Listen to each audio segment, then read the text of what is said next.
మనందరం కూడా ఫలించడం అనేది దేవుని యొక్క చిత్తము. కాబట్టి 3 విషయాలు మనం జ్ఞాపకం చేసుకోవాలి. దేవుని చిత్తం ఏంటంటే ఫలించాలి, ఎక్కువగా ఫలించాలి, బహుగా ఫలించాలి. ప్రభువైన యేసుక్రీస్తు నిజమైన ద్రాక్షవల్లి, తీగలు సంఘమైన మనము, వ్యవసాయకుడు సర్వోన్నతుడైన దేవుడు తండ్రి. కాబట్టి ఏ తీగ అయితే పడిపోతూ ఉందో ఆ తీగను మరలా తిరిగి ఆయన బాగు చేసి దాన్ని కట్టి అది ఎదుగునట్లుగా, విస్తరించినట్లుగా, ఫలించినట్లుగా సాగు చేస్తాడు. ఇది తండ్రి పని. అయితే గమనించిన దేవుని బిడ్డలారా, మనందరం కూడా ఫలించడం అనేది దేవుని యొక్క చిత్తము. కాబట్టి 3 విషయాలు మనం జ్ఞాపకం చేసుకోవాలి. దేవుని చిత్తం ఏంటంటే ఫలించాలి, ఎక్కువగా ఫలించాలి, బహుగా ఫలించాలి. మొదట ఫలించుట మన జీవితంలో కలిగి ఉండాలి. ఇది మనం ఎరిగినట్లయితే దేవుని బిడ్డలారు గమనించండి, ఆత్మ సంబంధంగా మనము ఫలించాలి, అన్ని విధాలు కూడా మనం ఫలించాలి. గమనించండి, ఫలింపు లేదా అభివృద్ధి అనేది ప్రతి దాంట్లో ఉండాలి, ఉంటుంది. ఎవరి జీవితంలో అయితే ఫలింపు ఉండదో వారు చాలా నిరాశతో, చాలా కృంగుదలతో, నా జీవితం ఏం తెలియదు, నా పరిస్థితి ఏం తెలియదని చెప్పేసి ప్రతి నిరీక్షణ లేని వారుగా ఉంటారు. అయితే ఫలించేవారు నూతన ఉత్సాహము, నూతన ఆశ, నూతనమైన తీర్మానము, నూతనమైన ఒరవడితో పరిగెస్తూ ఉంటారు. నేను ఒకటి స్టార్ట్ చేశాను, దాంట్లో నేను ఇంక్రీజ్ అవ్వాలని ప్రతి వ్యక్తి కోరుకుంటాడు. అది చదివేమి, వ్యాపారమేమి, ఉద్యోగమేమి, ప్రతిదిన గమనించండి, అది రాజకీయాల విషయంలోనేమి ఏదైనప్పటికి కూడా చూడండి, ఒక పనిని ప్రారంభిస్తే దాంట్లో పదోన్నతో, ప్రతిఫలమో, హెచ్చింపో, లాభమో, ఉన్నతమైన స్థితినో ఆశించే, ఊహించే ప్రారంభిస్తాడు. కాబట్టి నేను ప్రారంభించాను, ఖచ్చితంగా రేపటి దినాన్ని నుంచి నాకు నష్టం ప్రారంభమవుతుంది, ఆ నష్టంలో నేను కృంగిపోవాలా, నశించిపోవాలని ఏ వ్యక్తి కూడా ఒక పనిని ప్రారంభించడు.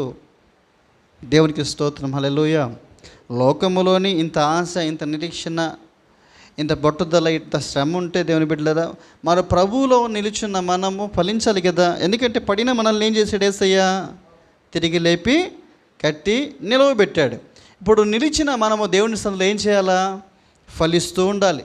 మన వాక్యంలో చూస్తే పరిశుద్ధ గ్రంథంలో ఆదికాండము 49వ అధ్యాయం 22వ వచనంలో యోసేపుని గురించి వాక్యమే చెప్తుంది. యోసేపు ఫలించెడి కొమ్మగా ఉన్నాడంట.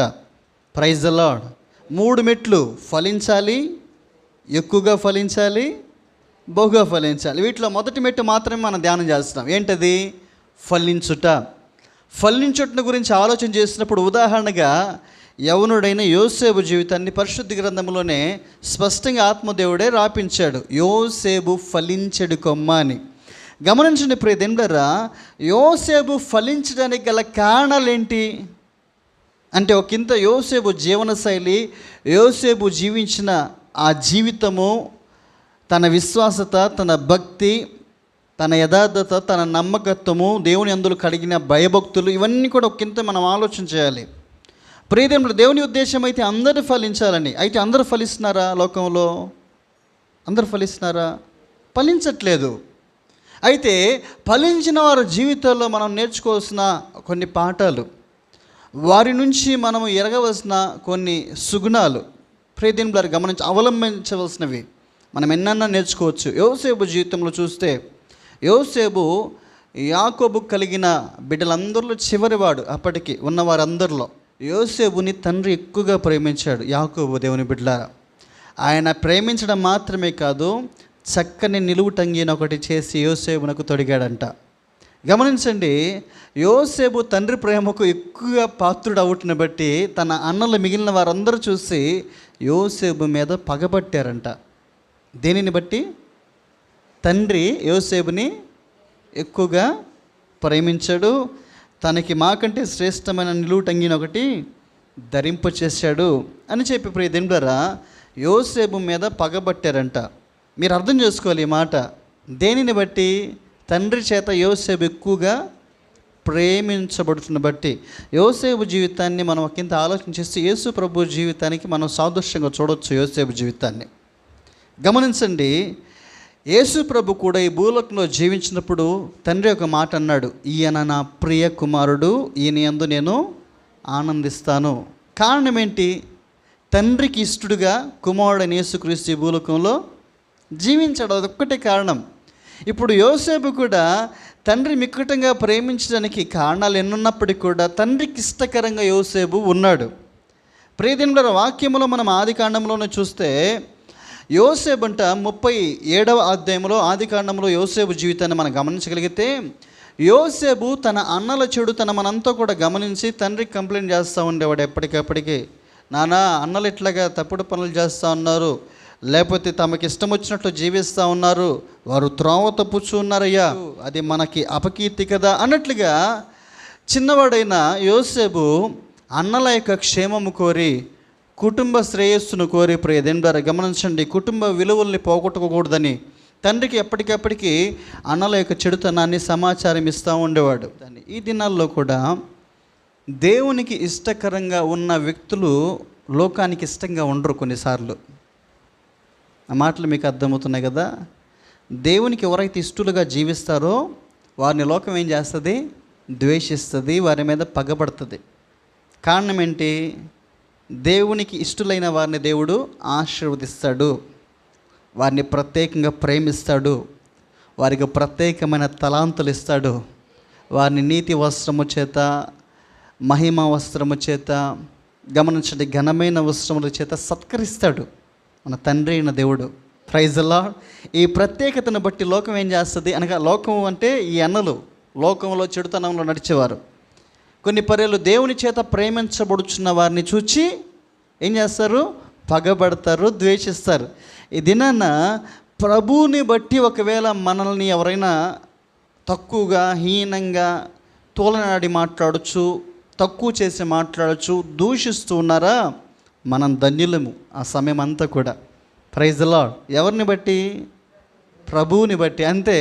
మనకి మనం తలబిరుసుగా ఏదేదో లేకపోతే దూషించో, కొట్లాట్లకు పోయేసో దానివల్ల వచ్చే నిందలు కాదు, కానీ ప్రభువుని బట్టి అనగా నీవు దేవునిలో సన్మార్గంలో నడుస్తున్నప్పటికీ ఎవరికి హాని కలగకుండా నీ జీవితము నీవులో కొనసాగిస్తూ నీ పాటికి నీవు జీవిస్తున్నప్పుడు కూడా కొంతమంది ఎలా ఉంటారంటే, ప్రియదేవుని గమనించండి, రెచ్చగొట్టేటువంటి స్వభావం కలిగిన వారు, మంచిగా నెమ్మదిగా ఉన్నటువంటి మనస్సులను గలిబిలి చేసేటువంటి స్వభావం ఎవరితో తెలుసా? అపవాది.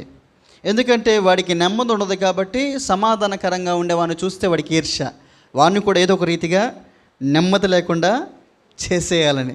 కాబట్టి గమనించండి, ఏదేమైనప్పుడు కూడా దేవుని చేత ప్రేమించబడుచున్న బిడ్డలకి లోకం ఎప్పుడు కూడా వ్యతిరేకమే, పగగానే ఉంటుంది. ఇది మీరు మనసులో ముద్రించేసుకోండి. ఇంకా చాలా మందిలో మమ్మల్ని వ్యతిరేకిస్తున్నారు, మాతో మాట్లాడట్లేదు, మమ్మల్ని సరిగ్గా చూడట్లేదు అని ఎవరన్నా ఉంటే మీరు ప్రభువుని అనుసరిస్తున్న దినం మొదలుకొని మీరు ధన్యులు, దేవుడు మీ పక్షాన ఉన్నాడు నిశ్చయంగా. Praise the Lord. హల్లెలూయా. అయితే ఇంకో విషయం తెలుసా? దేవునిలారా, దేవుణ్ణి ప్రేమించేవారు, దేవునికి లోబడే వారి జీవితంలో అంట దేవుడు ఏం చేస్తాడు తెలుసా? శత్రువుల్ని సైతం కూడా మిత్రులుగా మార్చేస్తాడంట. ఇది మనకు వాగ్దానం. Praise the Lord. హల్లెలూయా. కాబట్టి దేవుడు ఏదైనా చేయగలడు. కాబట్టి మనము ప్రభువుకి ఇష్టకరంగా ఉన్నామా లేదా అనే ఆలోచన మనం కలిగి ఉండాలి. ఇప్పుడు ప్రభువుకి ఇష్టకరంగా ఉండాలంటే మనమేమై ఉండాలి? వాక్యములు ఏ రీతిగా రాపించబడి ఉంటుందంటే, విశ్వాసము లేకుండా దేవునికి ఇష్టడై ఉండుట అసాధ్యం. అంటే విశ్వాస సంబంధులే దేవునికి ఇష్టలు, అనగా దేవుడు ప్రేమించే వాళ్ళు, దేవునికి ప్రియమైన వారు. ఇప్పుడు మనము కూడా విశ్వాసపు యాత్రలో కొనసాగుచున్నప్పుడు దేవుని బిడ్డల అవిశ్వాసపు గుంపు ఉంటుంది కొంతమంది. ఈ గుంపు అంతా మనల్ని ద్వేషిస్తారు, వ్యతిరేకిస్తారు, దూషిస్తారు, అర్థం చేసుకోరు, కాని మాటలు మాట్లాడుకుంటారు, అపహాస్యము చేస్తూ ఉంటారు, సన్నగిల్లింప చేయాలని చూస్తూ ఉంటారు విశ్వాసతలో. ఇదేనా మనం అనుదినము కూడా ఈ రీతిగా ప్రభు పాదాల చెంత నేర్చుకునే ఉపదేశము మనకి ఎంతైనా ప్రయోజనకరం, ఎంతైనా మేలుకరం. మీరు ఆత్మ సంబంధంగా బలపరచబడినట్లుగా దేవుని యొక్క ప్రేరేపణ ద్వారా నేను ఈ మాటలన్నీ కూడా చెప్తున్నాను దేవుని బిడ్డలారా. ఇదినైనా యోసేపుని గురించి చూస్తే, యోసేపు ఫలించుడి కొమ్మ. ఆయన ఫలించుడి కొమ్మగా ఉండడానికి కారణం ఏంటంటే ఆయన యొక్క ప్రత్యేకమైన జీవితం, విశ్వాసపు జీవితం, చెడుతనమును అసహించుకున్న జీవితం, అన్నల దుర్మార్గతలో పాలు పొందినటువంటి జీవితం. గమనించండి ప్రియదేవుడు, తండ్రి ఇష్టడుగా తండ్రి చెప్పిన ప్రతి బాధ్యత తప్పక నెరవేర్చేటువంటి జీవితమే సొంత సహోదరులకే పగస్తునిగా మార్చేసింది యోసేపుని. కాబట్టి ఏదేమైనప్పుడు కూడా ఈ దినాన మనం తీసుకోవాల్సిన మాట ఒక్కటే ఏంటంటే, చివరి జీవితంలో యోసేపు గురించి వాక్యము చెప్పిన మాట ఒక్కటే, యోసేపు మటుకు ఫలించాడు. దేవుని బిడ్డలారా గమనించండి, యోసేపు రాత్రికి రాత్రి ఫలించలేదు. యోసేపు జీవితంలో అన్నల ద్వారా నుంచి ఎంత దుర్మార్గమైన పనులు, ఎంత దుర్మార్గమైన స్థితిని ఆయన ఎదుర్కొన్నట్టు తెలుసా యోసేపు. దేవుని బిడ్డలారా, మీరు ఏదైనా యోసేపు అనుదినం వల్లే మన దగ్గరికి భోజనం మోసుకొని వస్తాడు, ఇదే వాడికి ఆఖరి రోజు అయిపోవాలా అని ప్లాన్ చేసుకున్నారు అన్నలందరూ కూడా. గమనించండి ప్రియ దినలారా, వీరు ఆలోచన చేసి యోసేపు వస్తే ఖచ్చితంగా వాడిని ఇదిగో చంపేసేయాలి ఎట్లాగన్నా అని చెప్పేసి, ఈ రోజుతో వాడికి చరిత్ర క్లోజ్ చేసేయాలని చెప్పేసి సొంత అన్నలే అనుకున్నారు. అయితే పాపం ఈ విషయం యోసేపు నాకు ఎంత మాత్రమూ తెలియదు.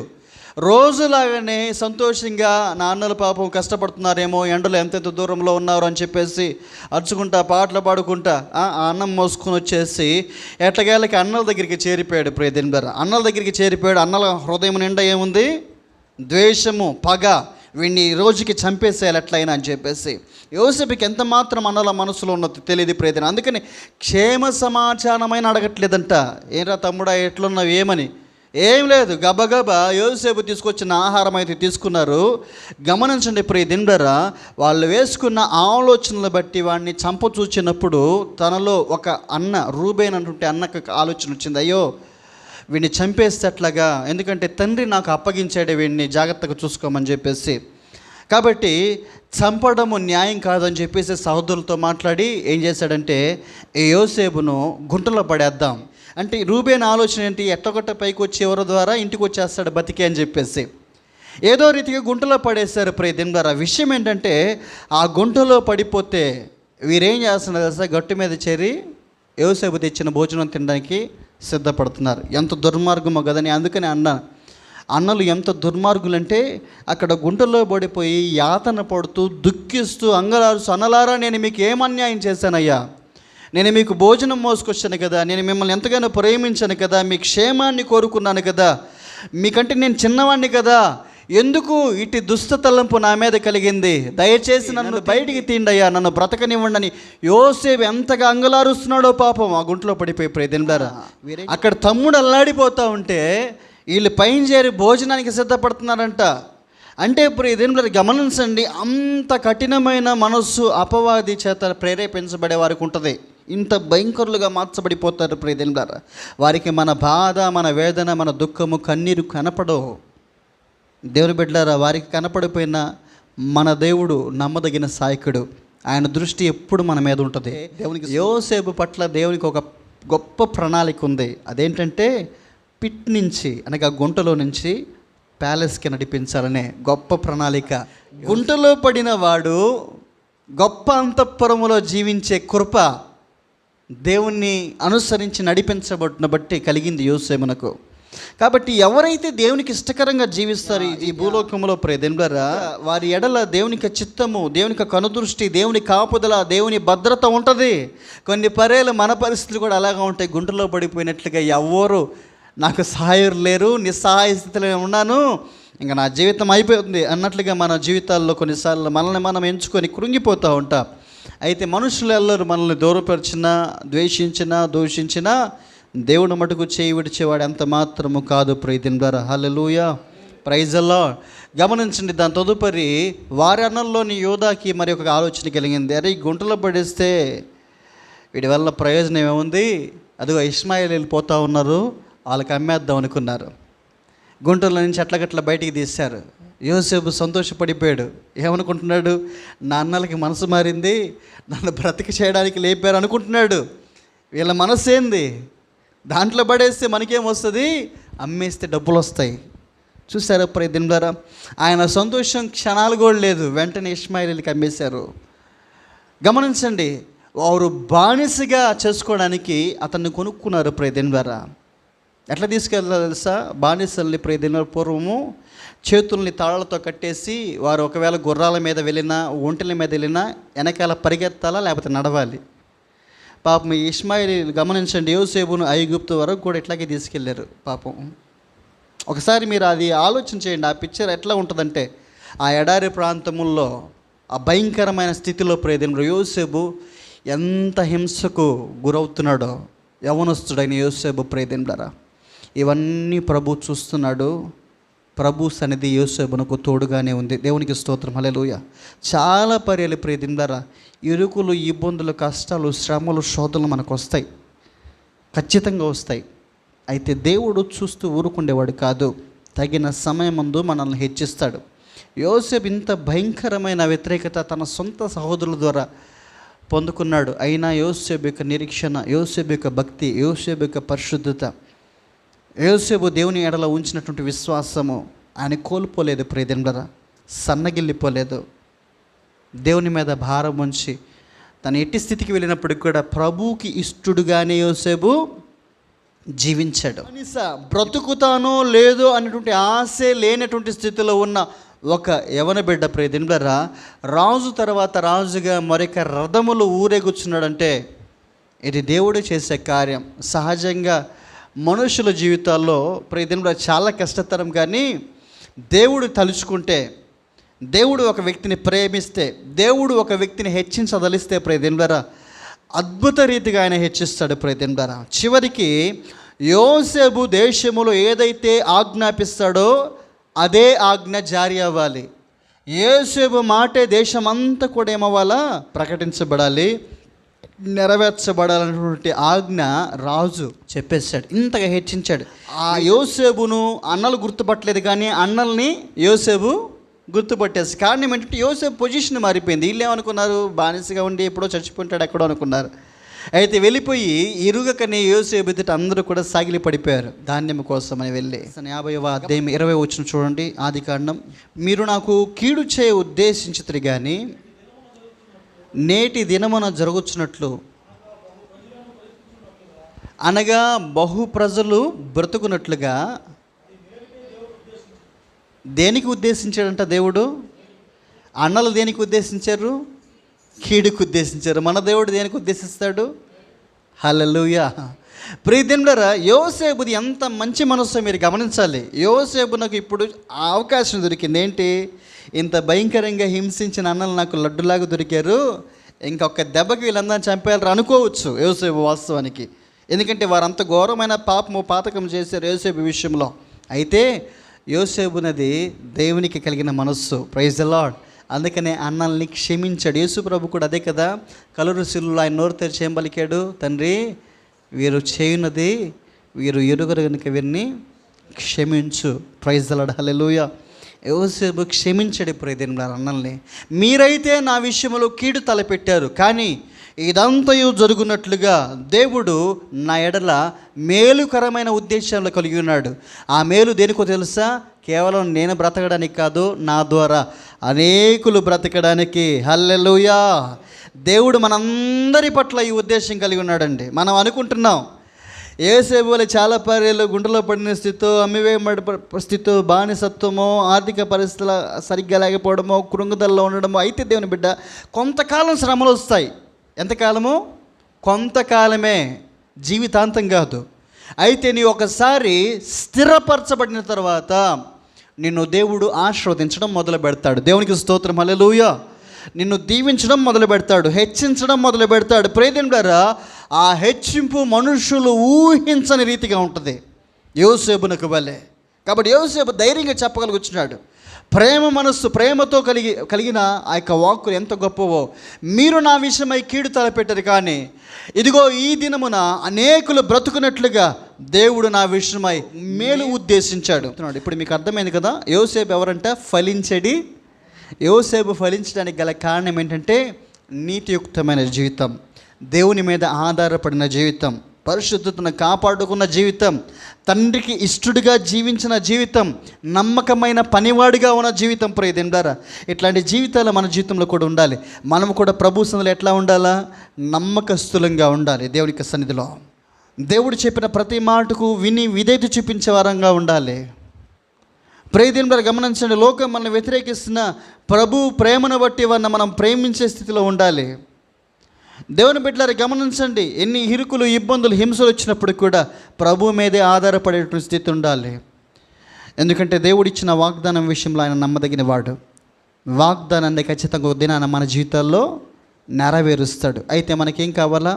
సహనం అనేది కావాలా. ఫలించడానికి కావాల్సిన ఒక సుగుణం ఏంటి? సహనం. యోసేపు సహించాడు, యేసు ప్రభు కూడా సహించాడు, వహించాడు ప్రతిదినం మన పాపములన్నింటినీ కూడా ఆయన మీదకి.